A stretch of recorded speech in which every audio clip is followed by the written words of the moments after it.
Vande Bharat express train ഉദ്ഘാടന യാത്രയിലെ RSS ഗണഗീതാലാപന വിവാദം കൊഴുക്കുന്നു. വിദ്യാർത്ഥികളെ കൊണ്ട് ഗണഗീതം പാടിച്ചതിൽ വിദ്യാഭ്യാസ മന്ത്രി വി ശിവൻകുട്ടി അന്വേഷണത്തിന് ഉത്തരവിട്ടു.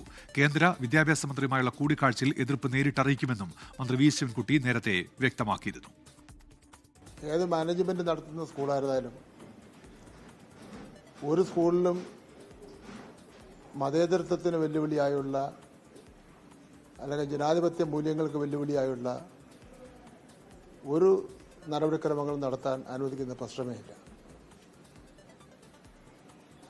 CBSE സ്കൂളായിരുന്നാലും കേരള ഗവൺമെൻറ് സ്കൂളായിരുന്നാലും സ്കൂൾ ആരംഭിക്കുന്നതിന് അല്ലെങ്കിൽ വിദ്യാലയം ആരംഭിക്കുന്നതിന് NOC കൊടുക്കേണ്ടത് അതാത് ബന്ധപ്പെട്ട സംസ്ഥാന സർക്കാരുകളാണ്. ആ NOCയിൽ ചില കണ്ടീഷൻസ് പറഞ്ഞിട്ടാണ് കൊടുക്കുന്നത്. റെയിൽവേ RSSന്റെ തറവാട്ട് വകയല്ല എന്ന് ഉന്നത വിദ്യാഭ്യാസ മന്ത്രി ഡോക്ടർ ആർ ബിന്ദു. റെയിൽവേ എന്ന് പറയുന്നത് RSSന്റെ തറവാട്ട് വകയല്ല എന്നാണ് ഞാൻ FBയിൽ എഴുതിയത്. അത് തന്നെയാണ് എനിക്ക് ആവർത്തിക്കാനുള്ളത്. ഔദ്യോഗികമായിട്ടുള്ള ഒരു ചടങ്ങിൽ RSSന്റെ അംഗീകൃത ഗാനമായിട്ടുള്ള ഗണഗീതം അത് വിദ്യാർത്ഥികളെ കൊണ്ട് ഔദ്യോഗിക ചടങ്ങിൽ പാടിപ്പിച്ചിട്ടുണ്ടെങ്കിൽ അത് ഒട്ടും ശരിയായ കാര്യമല്ല. യാതൊരുവിധ ജനാധിപത്യ മര്യാദകളും പാലിക്കേണ്ടതില്ല എന്നുള്ള ഫാസിസ്റ്റ് മുഖം തന്നെയാണ് ഇതിലൂടെയൊക്കെ മറനീക്കി പുറത്തു വരുന്നത്. ഒരു കാരണവശാലും അംഗീകരിക്കാനാകാത്ത നടപടിയെന്ന് പ്രതിപക്ഷ നേതാവ് VD സതീശൻ.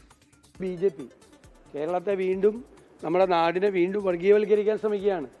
കുട്ടികളെ വിട്ടുകൊടുത്ത സ്കൂൾ ആരാണെന്ന് അന്വേഷിക്കണം, അവർക്കെതിരായിട്ട് നടപടി സ്വീകരിക്കണം. കുട്ടികളെ കൊണ്ട് ഈ വർഗീയവൽക്കരിക്കുന്ന ഈ കാര്യങ്ങളിൽ ഈ കുട്ടികളെ ഉപയോഗിക്കാൻ ആരാണ് തീരുമാനമെടുത്തത്? റെയിൽവേ ആദ്യം അത് Xൽ നിന്ന് മാറ്റി വീണ്ടും Xൽ വെച്ചിരിക്കുക. അപ്പോൾ അത് സമ്മർദ്ദം കൊണ്ടാണ്. RSSന്റെ ഘടകഗീതം അവർ പാടിക്കോട്ടെ, അവരെ ചടങ്ങിൽ പാടിക്കോട്ടെ, ഔദ്യോഗിക ചടങ്ങിൽ പറ്റില്ല. ഒരു തരത്തിലുള്ള രാഷ്ട്രീയവൽക്കരണം ഈ സർക്കാർ ചെലവിൽ നാട്ടുകാരുടെ ചെലവിൽ നടക്കില്ല.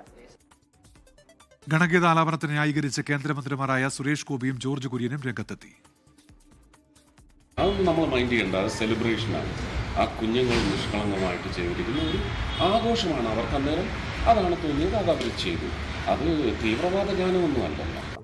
ഒരു വരി പോലും ഈ ഗണഗീതം ഞാൻ ഗണഗീതം പാടിയിട്ടുള്ള ആളല്ല, ഞാൻ ശാഖയിൽ പോകുന്ന ആളല്ല. അപ്പോൾ അതുകൊണ്ട് എനിക്കറിയില്ല. കോൺഗ്രസ്സുകാർ പാടുന്നുണ്ട്, കമ്മ്യൂണിസ്റ്റുകാർ പാടാൻ അറിയാവുന്ന നിങ്ങളൊന്ന് അന്വേഷിച്ചാൽ മതി. അപ്പോൾ ഇതിലെന്താണ് കുഴപ്പം?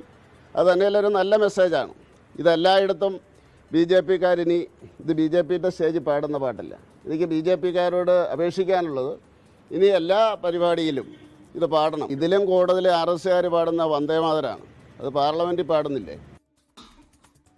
ട്രെയിനിൽ പാടിയത് ദേശഭക്തി ഗാനമെന്നാണ് എളമക്കര സരസ്വതി വിദ്യാനികേതൻ സ്കൂൾ പ്രിൻസിപ്പൽ ഡിൻഡോ KPയുടെ വിശദീകരണം. ആരും പറഞ്ഞിട്ടോ റെയിൽവേ പറഞ്ഞിട്ടോ അല്ലെങ്കിൽ ഏതെങ്കിലും പാർട്ടിക്കാർ പറഞ്ഞിട്ടോ ഒന്നുമല്ല. ഇത് ദേശഭക്തി ഗാനം എന്നുള്ള നിലയ്ക്ക് ചൊല്ലുന്നതാണത്. പിന്നെ ഇത് RSSന്റെ ആണോ അതെയോ BJPക്കാരുടെ ആണോ അതെയോ CPMകാരുടെ ആണോ, ഇതൊന്നുമല്ല, ദേശഭക്തി ഗാനമാണ്. ദേശഭക്തി ഗാനം ചൊല്ലിയതിന്റെ പേരിൽ അവരെ ക്രൂസിഫൈ ചെയ്യാനുണ്ട്. ഇവരുടെ വീഡിയോ എടുത്ത് ഇവർ സംഘികൾ എന്നുള്ള നിലയ്ക്ക് കുട്ടികളെ പ്രചരിപ്പിക്കുന്ന ഒരു അവസ്ഥ ഉണ്ടാകുന്നു. സ്കൂളിൽ ഒരുപാട് ദേശഭക്തി ഗാനങ്ങൾ പഠിപ്പിക്കുന്നുണ്ട്. ഒരുപാട് പേരൻസ് ഇപ്പോൾ വിളിച്ചുകൊണ്ടിരിക്കുന്നു. കുട്ടികൾ വളരെ പാനിക്കാണ്. ഈ ഒരു അവസ്ഥ തുടരുവാണെങ്കിൽ ഞങ്ങൾക്ക് നിയമപരമായിട്ട് നടപടിയിലേക്ക് പോകണം. ലോകത്തെവിടെയായാലും ഏത് സമയത്തും 24 വാർത്തകളും ഓഗ്മെന്റഡ് റിയാലിറ്റി പാക്കേജുകളും എക്സ്പ്ലെയിനറുകളും വിശദമായി കാണാൻ ഞങ്ങളുടെ YouTube ചാനൽ നിങ്ങൾക്ക് സബ്സ്ക്രൈബ് ചെയ്യാം.